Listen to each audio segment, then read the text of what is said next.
खुश नसीब लोग वो जिनको नसीब हो सोहबत अल्लाह। आहे वली में वो तासीर देखी, बदलती हजारों की तकदीर देखी।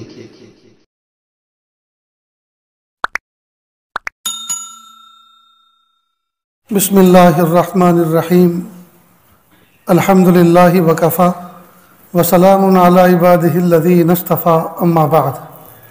अऊज़ु बिल्लाहि मिनश शैतानिर रजीम। बिस्मिल्लाहिर्रहमानिर्रहीम। अला बिज़िक्रिल्लाहि तत्मइन्नुल क़ुलूब। सुब्हान रब्बिका रब्बिल इज़्ज़ति अम्मा यसिफ़ून व सलामुन अलल मुरसलीन वल्हम्दुलिल्लाहि रब्बिल आलमीन। अल्लाहुम्मा सल्लि अला सय्यिदिना मुहम्मद व अला आलि सय्यिदिना मुहम्मदिन व बारिक वसल्लिम। अल्लाहुम्मा सल्लि अला सय्यिदिना मुहम्मद व अला आलि सय्यिदिना मुहम्मदिन व बारिक वसल्लिम। अल्लाहुम्मा सल्लि अला सय्यिदिना मुहम्मद व अला आलि सय्यिदिना मुहम्मदिन व बारिक वसल्लिम। आज पूरी दुनिया में हर इंसान सुकून की तलाश में मारा मारा फिर रहा है और हर बंदा ये चाहता है कि मुझे पुरसुकून ज़िंदगी मिले, मेरे बच्चे पुरसुकून रहें, बीवी पुरसुकून रहे, मैं ख़ुद अपनी फैमिली में पुरसुकून ज़िंदगी गुजारूं। और इस सुकून की तलाश में हर बंदा रात और दिन मेहनत कर रहा है, हर बंदा रात और दिन मेहनत कर रहा है। फिर हर आदमी अपनी अपनी चॉइस के एतबार से सुकून तलाश करता है। कोई सोचता है कि घर बन जाएगा तो फिर टेंशन फ्री, फिर सुकून के साथ ज़िंदगी गुजारूंगा, तो उसका टारगेट और हदफ है आला किस्म का घर बनाना या ख़रीदना। वो सोच रहा है जिस दिन मुझे घर मिल जाएगा, आला किस्म का घर मिल जाए या बन जाए, वो दिन मेरी सुकून की पहला दिन और सुकून की पहली रात होगी।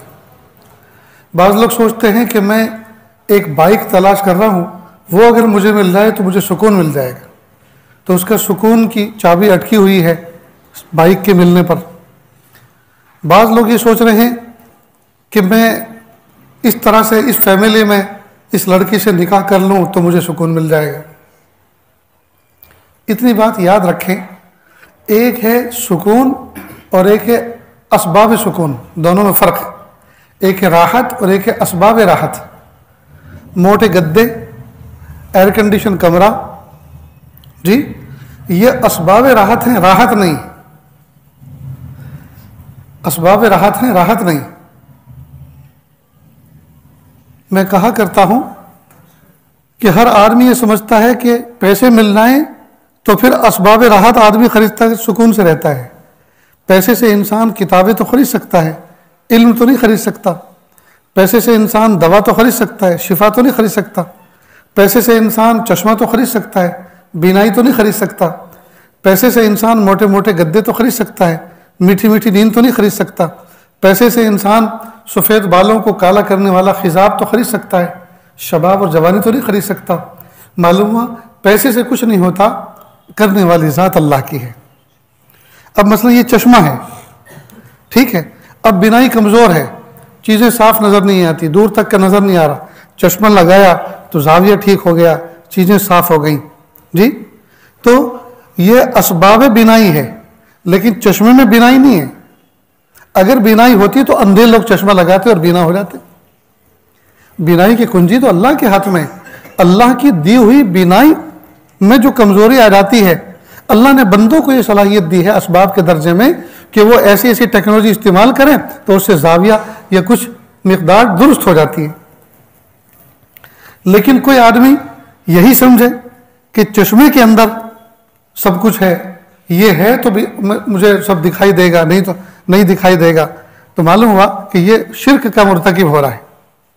यही आके अहले ईमान में अहले कुफ्र में फ़र्क है कि काफिर मुशरिक जो अल्लाह का नाफरमान होता है, अल्लाह पे यकीन नहीं रखता, वो असबाब की इबादत करने लगता है।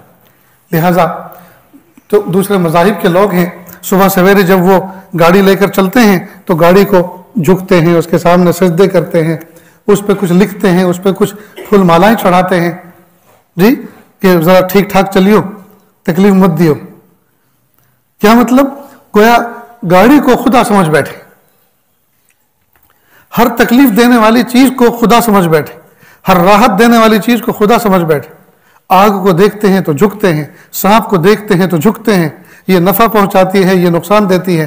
हालांकि इस्लाम ने ये सिखाया कि ये असबाब तकलीफ तो हैं, असबाब तो राहत तो हैं, लेकिन तकलीफ और असबाब इनके बस की बात नहीं है, उसकी कुंजी तो किसी और के हाथ में। तो हम इस बात को अच्छी तरह से जहन में बिठा लें, जिस तरह 2 और 2 4 होने का यकीन हमारे दिल दिमाग में बैठा हुआ है कि 2 और 2 4 होते हैं, 4.25 नहीं, 4.5 नहीं और 5 नहीं, न कम न ज्यादा, 2 और 2 4। ठीक बिल्कुल इसी तरह चीजों के अंदर अल्लाह ने राहत नहीं रखी, असबाब राहत जरूर हैं, राहत की कुंजी अल्लाह के हाथ में। कितने सारे लोग हैं जो एयर कंडीशन मकानों में रहते हैं, बेहतरीन गाड़ियों में घूमते हैं, बेहतरीन बैंक बैलेंस उनके पास हैं, लेकिन सुकून की नींद उनको नहीं आती। नींद आती है ख्वाब आवर और नींद आवर दवाई पीने से। मालूम हुआ असबाब अपनी जगह पर हैं, असबाब के पीछे मुसब्बिबुल असबाब की ताकत अलग है। जो बंदा असबाब से हटकर मुसब्बिबुल असबाब की तरफ नजर रखता है और उसकी खुशामद करता है, उसको मनाता है, वो ज़ात है जो असबाब के अंदर राहत रखती है। अब देखिए इस आयत में कुरान पाक में अल्लाह पाक फरमाते हैं अला बिज़िक्रिल्लाहि तत्मइन्नुल क़ुलूब, ए लोगो आगाह हो जाओ, याद रखो अल्लाह की याद में दिलों का सुकून है।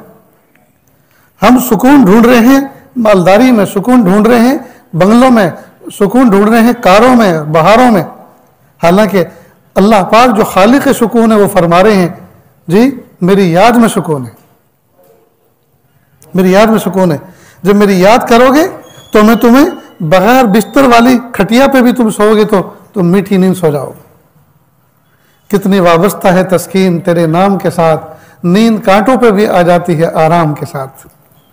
जो बंदा अल्लाह अल्लाह करता है, अल्लाह का जिक्र करता है, वो चटाइयों पे सोता है, मीठी नींद आ जाती है। बहुत से लोग जमात के मुबारक रास्ते में निकलते हैं, वो लोग जो बेड पर सोते हैं, डनलप के गद्दों पर सोते हैं और मेमोरी फोम के गद्दों पर सोते हैं, उसके बगैर उनको नींद नहीं आती।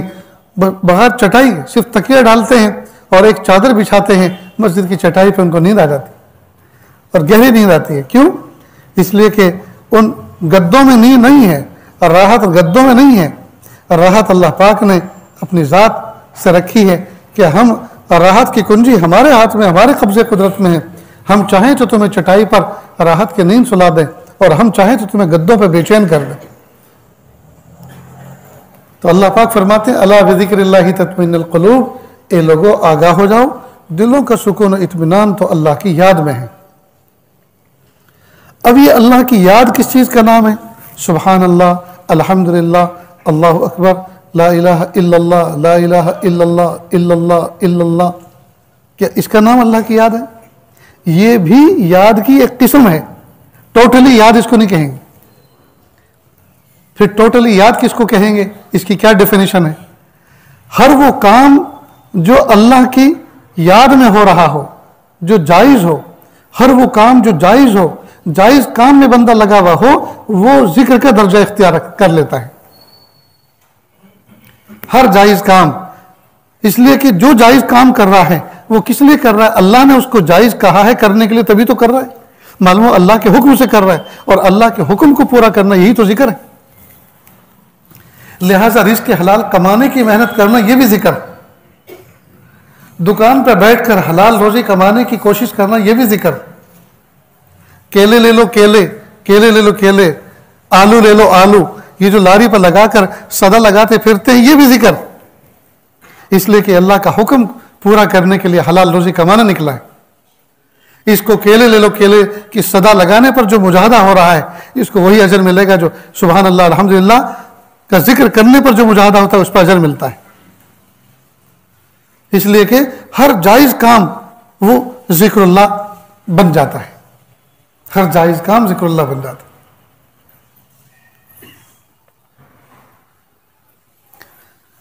जिस तरह से असबाब राहत में राहत नहीं है, राहत की कुंजी अल्लाह के हाथ में है, इसी तरह असबाब तकलीफ जितने भी हैं, जो हादसात हैं, वाक़यात हैं, तकलीफ़ें हैं, आए दिन जो अखबारों में पढ़ते हैं, आए दिन जालिमाना जो है बहुत से कानून होते हैं, बहुत सी चीज़ें होती हैं, जो इंसान के ऊपर शाख गुजरती है, बज़ाहिर ये असबाब तकलीफ हैं, लेकिन असबाब तकलीफ के पीछे मुसब्बिबुल असबाब अल्लाह की ज़ात है,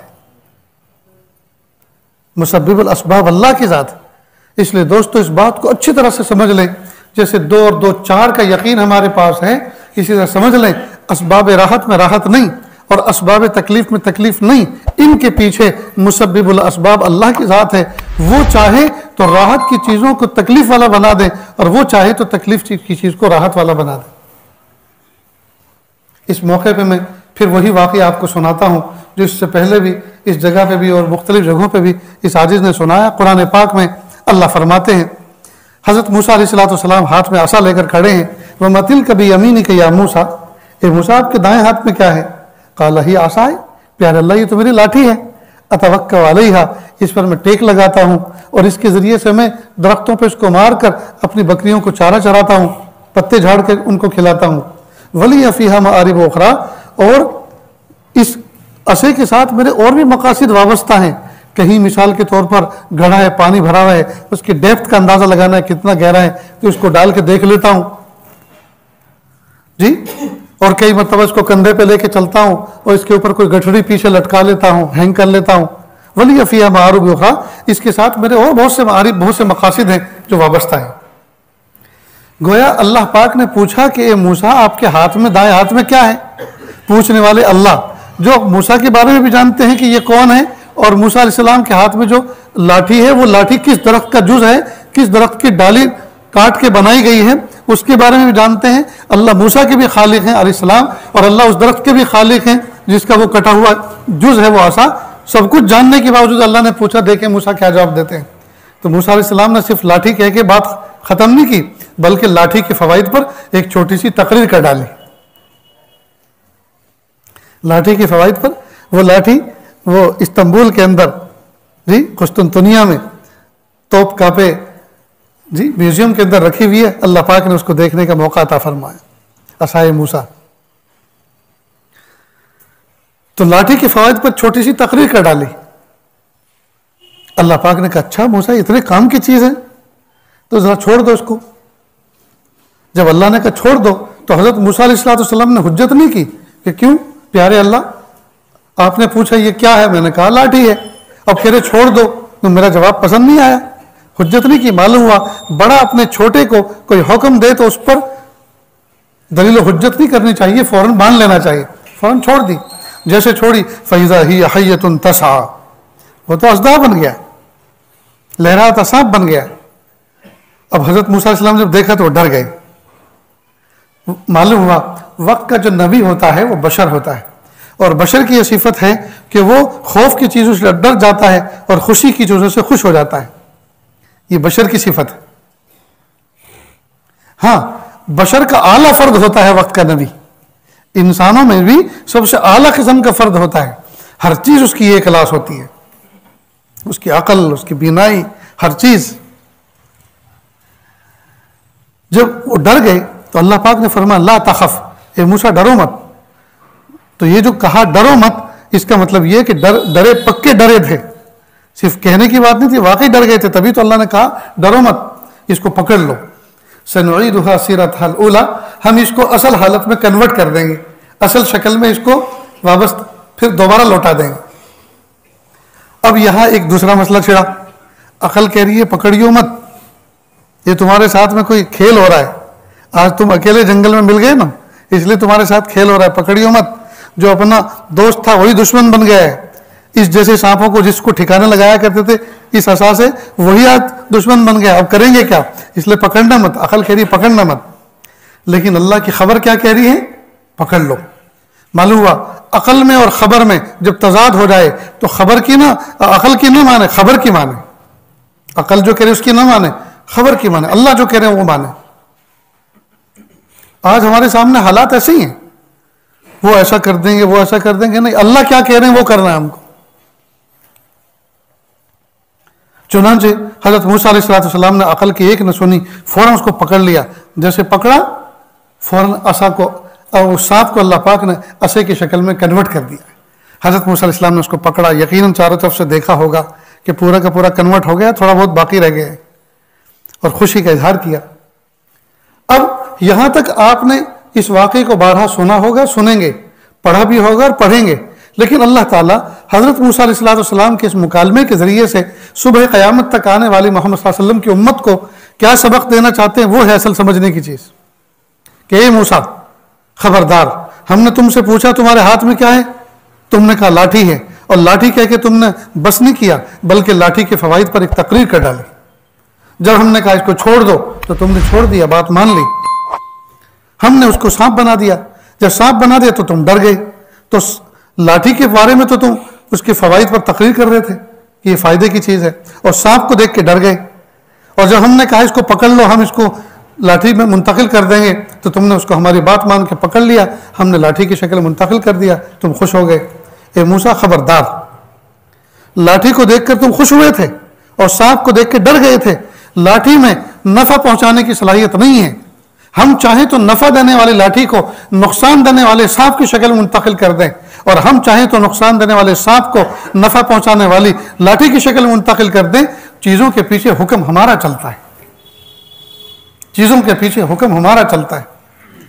हम कई मरतबा सोचते हैं पैसा हो चाहे जैसा हो, पैसे का ढगला लगा लो, पैसे का ढेर लगा लो, उसके बाद सब पूरी दुनिया हमारी है, जो चाहे हम खरीदें, जो चाहे हम करें, जो चाहे जिसकी चाहे खुशामद खरीद लें, जिसको चाहे हम घुमा दें, पैसे से सब कुछ होता है। नहीं दोस्तों, पैसा असबाब राहत में से है, मुकम्मल राहत पैसा नहीं है। अल्लाह ने इन असबाब के अंदर अल्लाह ने जो है राहत मुकद्दर फरमाई, और वो हुक्म फरमाते हैं तो पैसा सबब राहत बनता है, वरना यही पैसा सबब मुसीबत बनता है। जब नोटबंदी हुई थी, लोगों को रखे हुए ढेर कांटे नजर आ रहे थे, अब क्या करें इनका, अब कहां इनको ठिकाने लगाएं।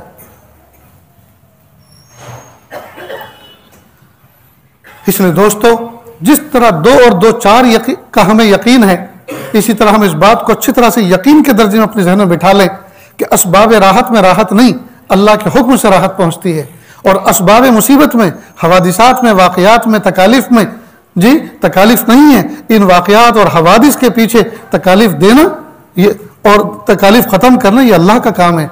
तो जब मुअस्सिर हकीकी, फ़ाइल हकीकी अल्लाह की ज़ात है, तो उसी रब की खुशामद क्यों ना करें। फिर हज़रत मूसा अलैहिस्सलाम के ज़माने में अफलातून नाम का एक फ़लसफ़ी था, उसने जहन के अंदर एक सवाल बनाया, और सवाल ये कि ये जो आसमान है, आसमान का कुत्र, ये दायरा, अगर इसको कमान मान लिया जाए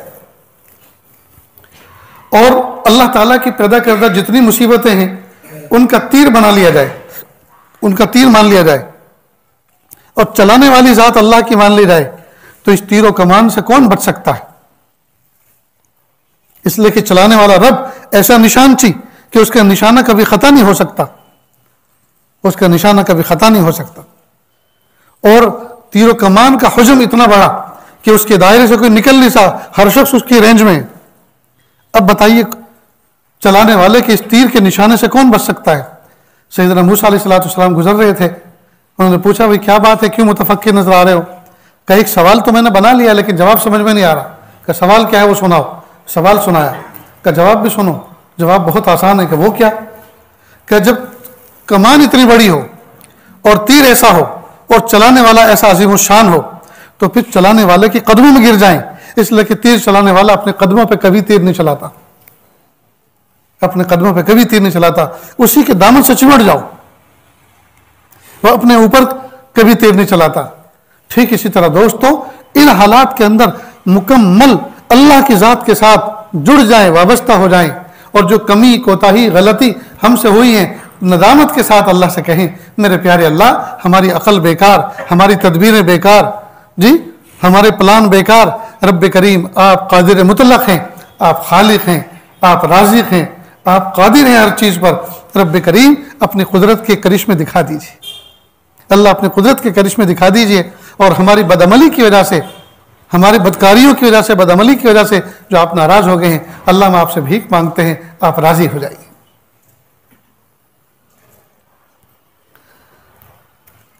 इसलिए कुरान पाक में जो अल्लाह पाक ने फरमाया अला बिज़िक्रिल्लाहि तत्मइन्नुल क़ुलूब, सुकून का मुतलाशी तो हर बंदा है, छोटे बच्चों भी सुकून चाहता है, बड़ा भी सुकून चाहता है, औरत भी सुकून चाहती है, मर्द भी सुकून चाहते हैं, गरीब भी सुकून चाहते हैं, अमीर भी सुकून चाहते हैं, सेहतमंद भी सुकून चाहते हैं, बीमार भी सुकून चाहते हैं। लेकिन सुकून की कुंजी खालिक सुकून अल्लाह के हाथ में है।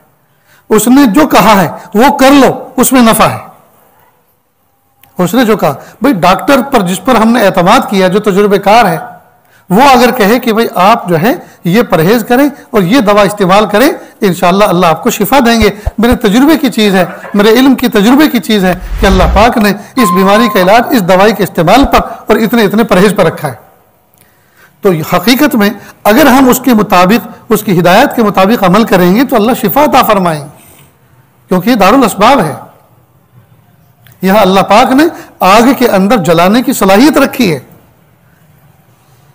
यहां छुरी के अंदर काटने की अल्लाह ने सलाहियत रखी है। तो इन असबाब को हम इख्तियार करें, लेकिन असबाब को इख्तियार करते हुए वक्त भी अल्लाह से जर्रा बराबर गाफिल न रहें, नजर अल्लाह की जात पर हो। मेरे प्यारे रब, असबाब की दुनिया में रहते हुए मैंने असबाब जरूर इख्तियार किए हैं, लेकिन असल तो मुसब्बिबुल असबाब आप हैं। आप चाह रहे हैं उम्रा करें, हज करें, आपने टिकट भी ओके करा लिए, वीजा भी इशू हो गया जी, तैयारी मुकम्मल कर ली, लेकिन जैसे निकलने वाले थे माँ जैसी प्यारी का इंतकाल हो गया, बाप जैसे प्यारे का इंतकाल हो गया जी, बीवी जैसी प्यारी का इंतकाल हो गया, कई मरतबा सारा निज़ाम दरहम भरम हो जाता है। तो ये सारे निज़ाम को दरहम किसने किया, दरहम भरम किसने किया? रब्बे कायनात ने। इसलिए सारे असबाब व वसाइल इख्तियार करने के बावजूद हरगिज हरगिज भरोसा मत करो, नजर अल्लाह की जात पे हम रखें। मोमिन का कोई काम ऐसा नहीं होना चाहिए जो असबाब तो वो आला से आला इख्तियार करे, लेकिन अल्लाह की जात से गाफिल हो जाए। कोई भी काम ऐसा नहीं होना चाहिए, असबाब छोटे हो या बड़े, असबाब कमजोर हो या कवी, चाहे जैसे हो, नजर हमेशा अल्लाह की जात पर यकसा रखे। आज हमारा हाल ये है, असबाब अगर कमजोर हैं तो हमारा यकीन मजबूत होता है। गाड़ी कमजोर हो, टायर घिसे हुए हो, स्पेयर व्हील भी पंचर वाला हो, और डीजल भी थोड़ा हो, और सबसे बड़ी मुसीबत यह कि जेब में पैसे भी थोड़े हो, और सफर लंबा हो, तो हादसा से बचने की जितनी दुआएं याद होती हैं सब पढ़ डालते हैं जी, इसलिए कि असबाब कमजोर हैं, अल्लाह की मदद चाहिए। और अगर असबाब कवी हो, गाड़ी बिल्कुल नई हो, डीजल बिल्कुल फुल हो, और दोनों जेबें भरी हुई हो, और साथी भी बड़े जोली किस्म के हो, और सफर भी बड़ा सुहाना हो, मंजिल भी बड़ी अच्छी हो, तो फिर बिस्मिल्लाह पढ़ना भी भूल जाते हैं, सफर की दुआ पढ़ना भी भूल जाते हैं, इसलिए कि सारे असबाब जो कवी हैं उन पर नजर है। कितनी बुरी बात, ये तो मुनाफकत है दोस्त। कुरान पाक में मुनाफिकों की मिसाल दी है कि जब वो कश्तियों में बैठते हैं और वो अल्लाह ताला से खालिस होकर मुखलिस होकर दुआ करते हैं, इज़ा रकीबू फिल फुल्क दाउल्लाह मुखलिसीन लहुद्दीन, वो इखलास के साथ दुआ करते हैं, और जब पार हो गए तू कौन और हम कौन। नहीं दोस्तों, असबाब चाहे ऐसे हो चाहे असबाब ऐसे हो, हालात चाहे ऐसे हो या ऐसे हो, हर सूरत में नजर अल्लाह की तरफ बराबर रखें। असबाब को अपना माबूद न बनाएं। इसलिए दोस्तों, चलते फिरते अल्लाह की तरफ अपनी तवज्जो को रखें, काम करें जरूर, ऑफिस में बैठें, शानदार ऑफिस बनाएं, फर्नीचर बनाएं, शानदार सीटिंग का निज़ाम बनाएं, बेहतरीन कुर्सी बनाएं, सब कुछ सही, लेकिन कभी भी अल्लाह की याद से गाफिल ना हो, दिल हमेशा अल्लाह की याद के साथ जुड़ा रहे। गो में रहा रही न सितमहाए रोजगार तेरी, लेकिन तेरे ख्याल से गाफिल नहीं रहा। आज हमारा हाल ये है, अंदर अंदर बेकारी है, बाहर बाहर काम बहुत है। अंदर अंदर बेकारी है, बाहर बाहर काम बहुत है। हर आदमी बिजी, हर आदमी बिजी। किस में बिजी? किसी में बिजी नहीं है, गफलत में बिजी है। जिसको देखो फोन में बिजी, कुरान पाक नहीं पढ़ रहे, फोन पढ़ रहे, फोन पढ़ रहे, दुरूद नहीं पढ़ रहे, फोन पढ़ रहे हैं। नमाज से पहले भी फोन, नमाज के बाद भी फोन, सलाम फिराते के साथ ही फोन फोन। ऐसा लगता है जैसे ये चेक कर रहे हो कि अल्लाह मियाँ ने कोई OTP भेजा, अल्लाह मियाँ ने कोई मैसेज भेज दिया, कितना ट्रांसफर कर दिया नमाज की वजह से तुम्हारे अकाउंट में। क्या तमाशे हैं दोस्तों। बच्चे बेचारे, मासूम बच्चे, वो अपने माँ बाप की ममता और मोहब्बत से महरूम हैं। वो आके बैठना चाहते हैं, लेकिन बैठे कैसे, बैठे कैसे? माँ बाप तो फोन में लगे हुए, तो उनको प्यार नहीं मिल रहा, वो भी फिर फोन ढूंढ रहे हैं, हमें भी फोन दिलाओ। वो जान रहे हैं कि माँ बाप के पास फुर्सत नहीं है हमें गोद में बिठाने की, हमें सीने से लगाने की, हमारी पेशानी पर भूसा देने की, हमारा हाथ चूमने की, हमें हमारी हिम्मत अफजाई करने की, हमारा होमवर्क देखने की, हमारा सबक सुनने की और उस पर मुबारकबाद देने की, जी उस पर दुआएं देने की माँ बाप के पास फुर्सत नहीं है। हम भी फिर गेम खेलना चाहते हैं, फिर वो भी उल्टे सीधे चश्मे देखना शुरू करते हैं और न जाने क्या क्या तमाशे।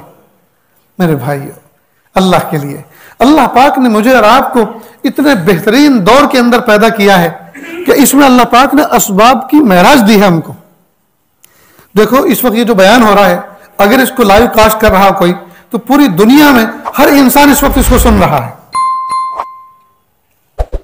तो देखिए पहले जमाने में यहां से चंद किलोमीटर के गांव में अगर कोई शख्स हमारा बड़ा रहता हो, उससे हम येस और नो का जवाब लेना चाह रहे हो कि फला दिन एक प्रोग्राम है, आप आएंगे कि नहीं आएंगे, तो 3 दिन 4 दिन लगते थे खत का जवाब आने में, और वो भी सिर्फ येस और नो। और आज 1 सेकंड भी नहीं लगती, उसी लम्हे मैसेज आता है कि मैं आऊंगा, कंफर्म, डन। तो अल्लाह पाक ने कैसे बेहतरीन असबाब दिए, लेकिन इन बेहतरीन असबाब का सही इस्तेमाल नहीं हम कर पा रहे, गलत इस्तेमाल कर रहे हैं, गलत इस्तेमाल कर। इनके जरिए से हम जी किताबें पढ़ते, मवाइज़ सुनते, नसीहतें सुनते, ऑनलाइन बहुत से बयानों में हम शरीक होते, मजलिसों में शरीक होते, बहुत से दर्स व तदरीस में शरीक होते। जी आप अगर हदीस दारुल देवबंद की दारुल हदीस में जो हदीस का सबक कोई शेखुल हदीस पढ़ा रहे हैं और रोजाना अगर आप सुनना चाहें तो डेली बेस पर उसी वक्त आप बुखारी शरीफ खोल के बैठ जाइए और जो सबक वहां हो रहा है उसी वक्त आप सुन सकते हैं। अल्लाह पाक ने ऐसे असबाब वसाइल हमें दिए हैं, लेकिन अफसोस हम इन असबाब वसाइल का मिस यूज कर रहे हैं, मुस्बत इस्तेमाल नहीं कर रहे, मनफी इस्तेमाल कर रहे हैं। जो देखो फिल्में देख रहा है, जो देखो तमाशे देख रहा है, बकवास देख रहा है, ग्रुप बने हुए हैं और ग्रुप ऐसे हैं 24-24 घंटे हर शख्स एक्टिव है। ऐसा लगता है शैतान ने कहा ग्रुप बनाओ, एडमिन बनो और मुझे आराम करने दो, मेरी तरफ से तुम तर्जुमानी करो। हर वक्त ग्रुप में कोई ना कोई एक्टिव रहता है। हमने तो अपने उस पर लिख के लगा रखा है, खबरदार हमें बगैर इजाजत के कोई भी आदमी हमें अपने ग्रुप में ऐड न करे। हम होते हैं रात को कई मरतबा 2 बजे 3 बजे किसी एयरपोर्ट पर है, अपनी जरूरत के लिए फोन खोला, उसमें कोई टिकट देखना है, कुछ फ्लाइट की जो हालत देखनी है, अब उनको लगा ऑनलाइन है तो शैतान को सुझाता है लो हजरत मियाँ भी वो भी ऑनलाइन है, हम भी हैं, हम में उनमें फर्क क्या हुआ। उस अल्लाह के बंदे को ये पता नहीं है कि वो अल्लाह के रास्ते में इस वक्त कहीं सफर पे है, किसी मुजाहदे से गुजर रहे हैं। वो समझ रहा है कि जैसे हम बेकार हैं ऐसे ही वो बेकार है, वो भी फोन देख रहे हैं, हम भी फोन देख रहे हैं। एक तो ये गलत फहमी। तो लिहाजा दूसरी बात यह कि हर शख्स जागता रहता है कि कोई पोस्ट आए तो उसको डाइवर्ट करने के लिए, इधर से उधर भेजने के लिए वो उसकी जिम्मेदारी निभाता है, शैतान का तर्जुमान बन के काम कर रहा है। और खुराफात, बेकार की वाहियात, लायानी दोस्तों नेकियों को इस तरह से खा जाती है जिस तरह आग खुश्क लकड़ी को खा जाती है। आज हम आमाल कर रहे हैं लेकिन आमाल लायानी की वजह से जाया हो रहे हैं। इसलिए अल्लाह के महबूब सल्लल्लाहु अलैहि वसल्लम ने हजरत अबू हुरैरा रज़ी अल्लाह के सामने कुछ नसीहतें फरमाई थी। उनमें से एक नसीहत ये थी, इत्तक़िल महारिम तकुन आबदन नास, तुम गुनाहों से बचो तो तुम सबसे बड़े इबादत गुजार बन जाओ। जाहिर बात है जब गुनाह से बचेंगे, अब जो कुछ बचेगा वो नेकी नेकी होंगे ना। अल्लाह ताला से दुआ है अल्लाह ताला कहने सुनने से ज्यादा अमल की तौफीक अता फरमाए। व आखिर दावाना अनिल हम्दुलिल्लाहि रब्बिल आलमीन।